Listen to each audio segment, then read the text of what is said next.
Hola, buenas noches, ¿cómo están? Bienvenidos una vez más al bloque deportivo de Notivisión.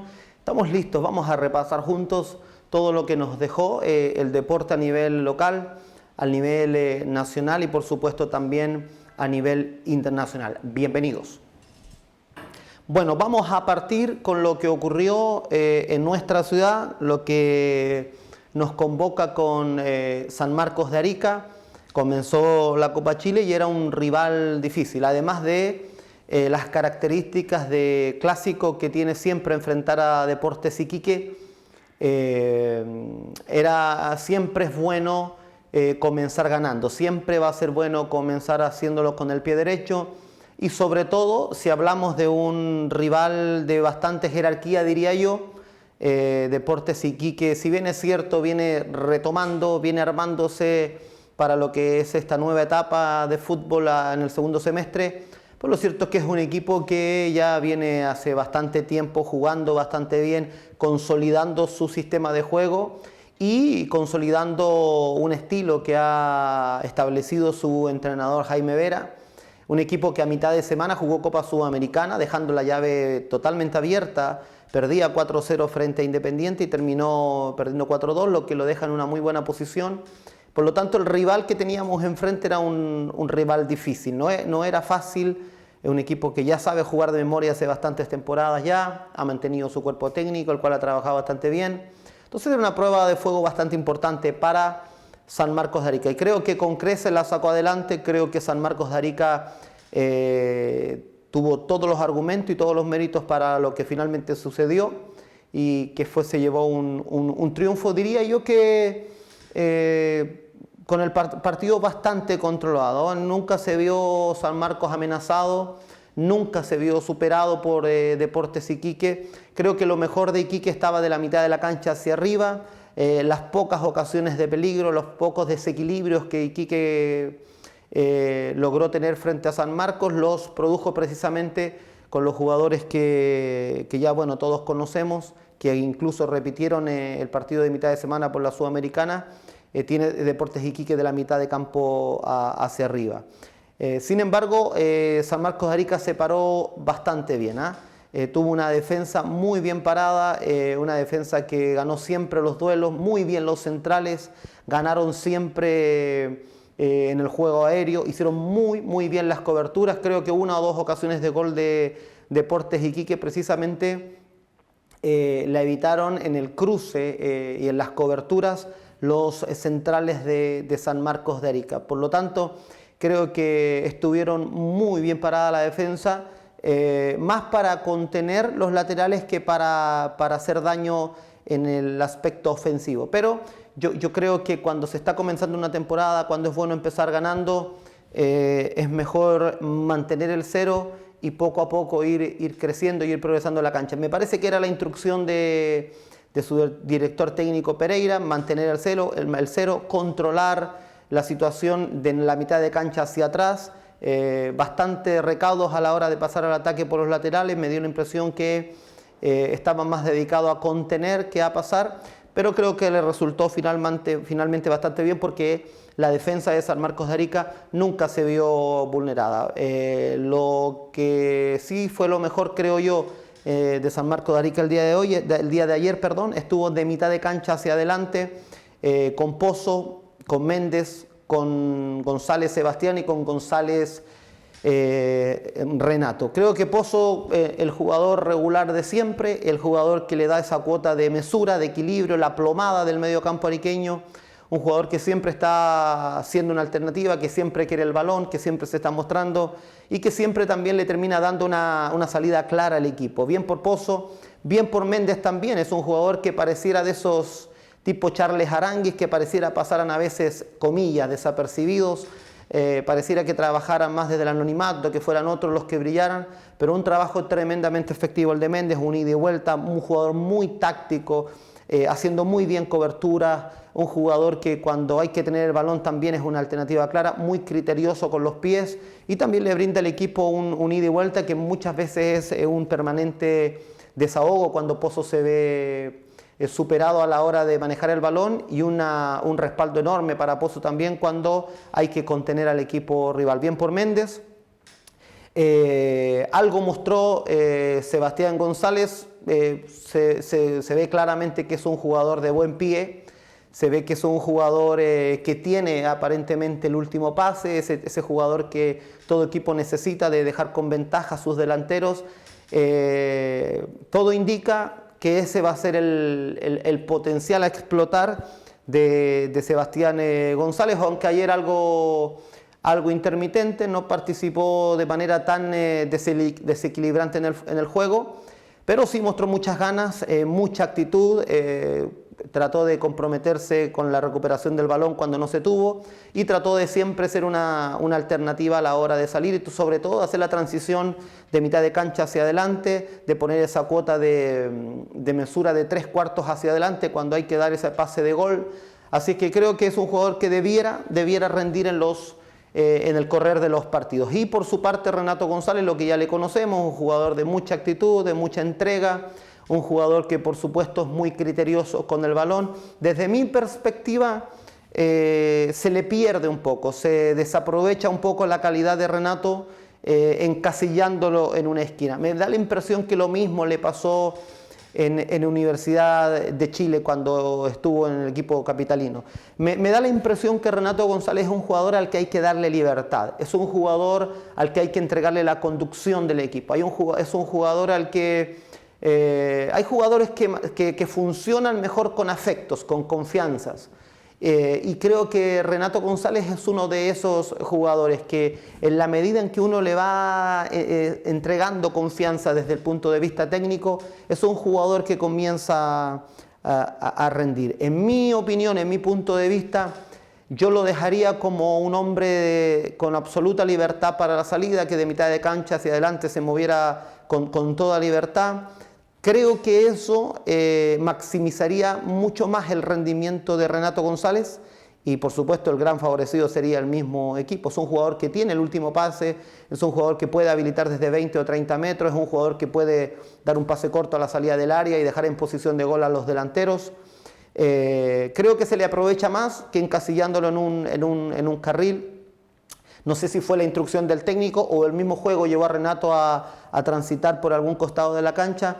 Lo cierto es que aún así se las arregló para ser uno de los jugadores importantes de San Marcos de Arica y creo que tuvo un buen redebut en el equipo de San Marcos de Arica. En delantera, Michael Silva y Olivera haciendo lo suyo, moviéndose bien. Desde mi punto de vista, él sigue siendo el jugador más desequilibrante de San Marcos de Arica, Michael Silva. Sigue siendo el jugador que es más criterioso con la pelota en los pies, sigue siendo el jugador que marca diferencia. Siempre hay un jugador en un equipo o dos o tres que van marcando la diferencia. Y yo creo que en el equipo de San Marcos, Michael Silva es el hombre llamado a marcar la diferencia, tiene un cambio de ritmo, puede sacarse a uno o dos jugadores en marcha, puede jugar de primera, se apoya, se mueve bien, encuentra los espacios, tiene gol. Creo que de los puntos más altos de San Marcos de Arica el día de ayer. Y lo que es mejor, sigue mostrando regularidad en su rendimiento. Es un jugador que siempre está en nota 6 o 7, no baja de ahí. Y yo creo que esta va a ser una temporada en la que va a seguir siendo un aporte este desequilibrante jugador. En lo táctico, en lo técnico, creo que Pereira lo planteó bastante bien. Las campañas, así como los jugadores crecen, también van creciendo los técnicos. Se le ve a un técnico ya ganando experiencia, ya conociendo al equipo, el equipo convenciéndose de su idea también. Siempre hemos dicho que es un técnico que trabaja y planifica bastante bien, pero la otra parte se la da la experiencia, se la da como un jugador crece, también lo hace el técnico y creo que va creciendo, creo que va y lo va haciendo bastante rápido. Ayer manejó bastante bien, los cambios fueron bien ajustados en los momentos precisos que el equipo lo demandaba, aunque grandes problemas de funcionamiento San Marcos no estaba teniendo, pero los cambios pasaron más por el refresco, más por el recambio, para mantener la fuerza, para mantener la intensidad, más que nada. Bien por Pereira, esperamos, esto está recién empezando, pero siempre va a ser bueno partir con el pie derecho, sobre todo ganando un partido que para nosotros es un clásico y siempre es una responsabilidad ganarlo. Bien por San Marcos de Arica, regular, el respaldo del público, se esperaba mucha más gente ayer en el estadio. sin embargo regular la asistencia del público. Pero todos sabemos que en Arica, en la medida que el equipo vaya progresando en el torneo, la gente también se va entusiasmando y va asistiendo al estadio. Así es que hasta ahí con San Marcos de Arica. Nos vamos a la capital.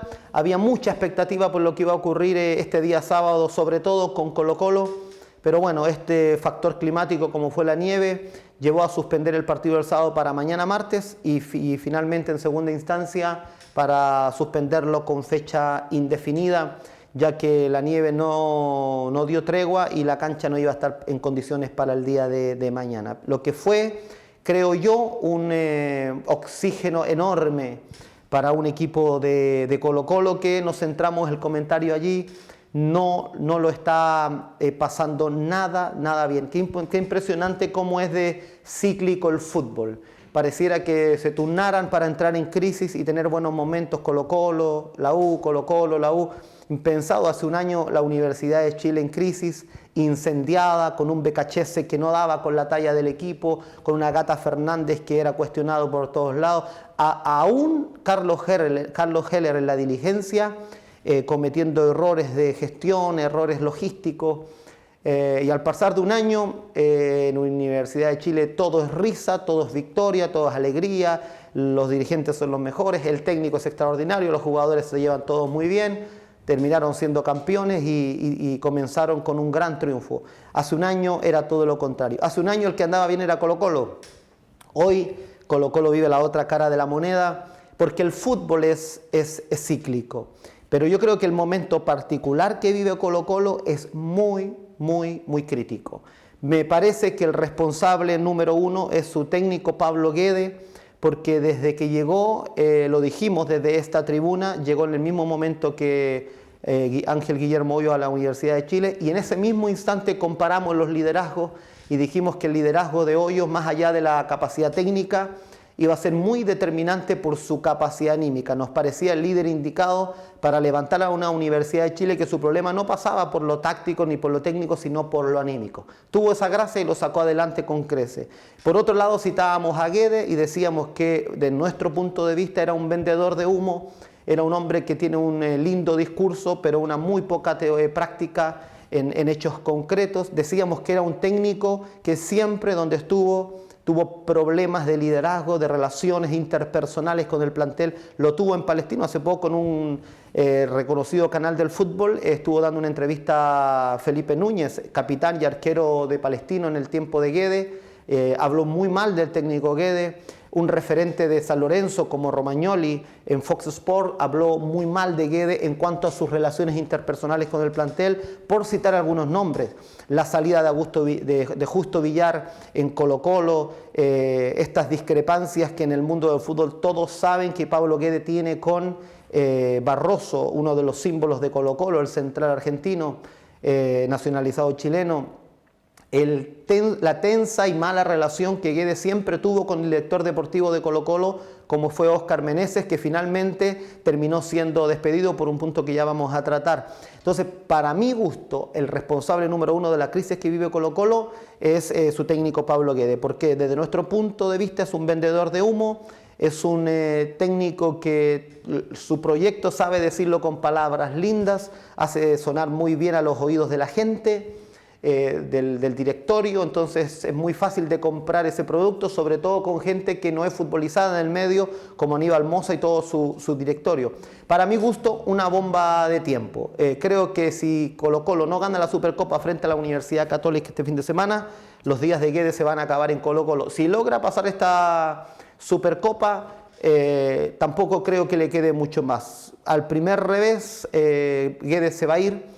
Ya hubo un amago de renuncia cuando perdió con Serena por la Copa Chile. Lo tiene muy difícil revertirlo la vuelta con Deportes La Serena. Por lo tanto, la línea de crédito de Pablo Guede está totalmente agotada. Yo creo que solo es una cuestión de tiempo y estoy seguro que cuando se cambie, si sea el caso, a Pablo Guede, el equipo va a remontar. ¿Sabe por qué?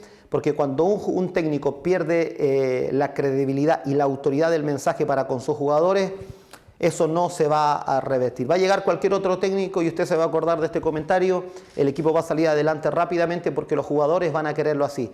Mire que le pasó a Sierra, siendo campeón, perdió su relación con el plantel, y no estoy diciendo con esto que los jugadores van hacia atrás, que los jugadores boicotean al técnico, pero todos sabemos que cuando un futbolista no quiere a un técnico, aunque salga a darlo todo en la cancha el día del partido, de igual manera van a resistirlo al punto que el técnico tendrá que irse tarde que temprano. Le pasó a Sierra, le va a pasar a Pablo Guede, créame que le va a pasar. Sus días en Colo-Colo ya se terminaron, y lo que terminó de rebalsar la gota del vaso en esta crisis fue que no llegó el transfer del Mago Valdivia. Se responsabilizó a Óscar Meneses, su director deportivo, a quien tengo el gusto de conocer personalmente,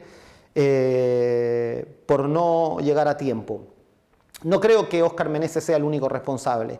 Hay una serie de intermediarios administrativos que seguramente también tuvieron que ver, pero lo cierto es que un jugador que ya hace más de un mes ha sido presentado en Colo-Colo, no se puede decir que hubo un problema de tiempo, porque en el Medio Oriente hay los viernes y los sábados no trabajan porque son festivos para ellos.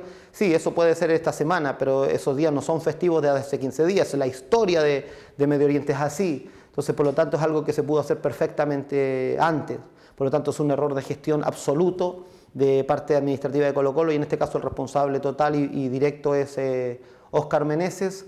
Terminó siendo despedido, no es menor, pero lo cierto es que detrás de esto hay una muy mala relación con Pablo Guede, y Pablo Guede tarde que temprano iba a pedir la cabeza de Óscar Meneses. Nada de raro que ponga un argentino traído de su equipo, y no tengo nada con el pueblo argentino, quiero aclarar eso, sino que digo que nada de extraño que Pablo Guede traiga a un compatriota de su equipo, de su confianza, ponerlo en un puesto que es tan determinante para que lo tenga un futbolista o un exdeportista o alguien con gestión nacional, porque para ser gerente de Colo-Colo no solo hay que traer o recomendar jugadores, hay que tener un conocimiento cabal de todo lo que es la institución y el medio. Por eso es que es tan importante que en ese puesto esté alguien que sea chileno, por decirlo de alguna manera, sin el ánimo de discriminar a nadie. Así que lo cierto es que Colo-Colo lo tiene bastante difícil esta semana la Supercopa, y luego de revertir la llave de Copa Chile frente a Serena. Colo-Colo no tiene margen, tiene que ganar todo lo que venga si quiere tener una opción, y sobre todo su técnico Pablo Guede. Vamos a cerrar este bloque deportivo con dos tips. Número uno, lo hizo otra vez Roger Federer, ganando uno de los torneos más prestigiosos de Grand Slam, como es de Wimbledon, su título número 19. A sus 37 años, la verdad que es impresionante el hambre de un hombre que ya lo ha ganado absolutamente todo. Si acaso, dicen los especialistas de la materia en ese deporte, el más grande de la historia. Una vez más, Roger Federer gana Wimbledon, y con esto sus 19 Grand Slam en una exitosa carrera. Y el otro tips es para decir que todavía no se resuelve la teleserie de Alexis Sánchez, pero lo cierto es que por primera vez el jugador ya dijo abiertamente que él quiere jugar Champions, y con eso él no puede decir no quiero seguir en el Arsenal, porque él ya tiene contrato vigente por un año todavía, pero al decir quiero jugar Champions, sabemos que el Arsenal no clasificó para la Champions del próximo año, o de este año, perdón. El que sí está clasificado es el Manchester City de Guardiola, y el mensaje fue directo de Alexis Sánchez: quiero ser vendido al Manchester City. Arsenal tendrá que tomar una decisión nada fácil: vender al chileno y quedarse sin su máxima figura y despotenciarse acaso en más del 50% al equipo con la figura de Alexis, o dejar que Alexis cumpla su contrato de un año, pero como esto también son negocios, si Alexis se queda a cumplir su contrato de un año que le queda con el Arsenal, al final de ese año Alexis va a negociar como jugador libre. No es nada malo para el chileno, por supuesto, porque eso quiere decir que todo lo que se concrete por una posible venta va directo a las arcas del chileno, y absolutamente nada para el Manchester City. Entonces, perdona, sea el Arsenal. Por eso el Arsenal tiene que tomar una opción: o vende a Alexis ahora y recupera con creces su inversión, o se queda con Alexis hasta el final del contrato, y al final de este contrato, al cabo de un año, Alexis negocia como jugador libre, por lo tanto ningún recurso le corresponde al Arsenal. Es una decisión que tiene que tomar el Arsenal, pero el jugador ya manifestó que quiere partir al Manchester City. Pocos días quedan, seguramente pronto tendremos novedades con lo que va a ocurrir con nuestro goleador histórico, que por estos días vacaciones en Chile, destapándose sentimentalmente también, y por qué no, es una persona, soltero, tiene corazón, también tiene sentimientos, tiene derecho, lo decimos desde el punto de vista muy serio, de cumplir cada área y cada faceta de su vida. Nos alegramos por él y estamos seguros que en el equipo que decida seguir su futuro va a seguir marcando la diferencia como el jugador clase A que es a nivel mundial. Con esto estamos cerrando este bloque deportivo. Los esperamos el próximo lunes para que juntos repasemos lo que nos va dejando el deporte a nivel nacional y también a nivel internacional. Siguen formándose aquí en Notivisión. Soy Ricardo Robles. Buenas noches.